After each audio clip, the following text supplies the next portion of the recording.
lewat sini ya? Iya. Lewat jalan ini lah. Mm-mm. Cak mana ada susah lewat jalan ini? Susah banget. Susah ya. Sekolah pergi dari rumah. Sering waktunya- ini enggak? Sering terbalik enggak? Sering. Iya, Oh, sering kawan terbalik. Sering banget. Pantauan jalan hari ini, Pak. Itu jalan utama dari Kecamatan Nibung menuju Simpang Nibung. Dan jalan itu sebenarnya sangat padat karena mobilitas dari Kecamatan Nibung, Kecamatan Rawasulu, Kecamatan Rupit. Kalau melihat kondisi tadi, kami juga sudah mengajukan ke tim PU untuk ini alatnya kan, untuk diperbaiki. Kemudian jalan itu bisa di ripping, diinjak batu propos. Yang penting masyarakat bisa lewat dulu untuk saat ini.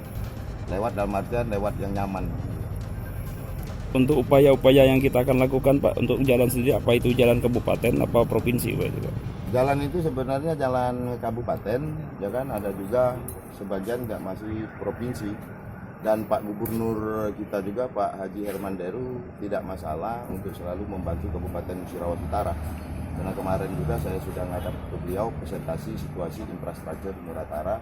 Insya Allah beliau juga sering ke lapangan dan beliau hafal dan tahu. Beliau berjanji secara bertahap untuk akan membantu Muratara. Tinggal kami Muratara mengajukan mana yang super prioritas dan reguler. Jangan lupa subscribe, share, komen, dan like ya.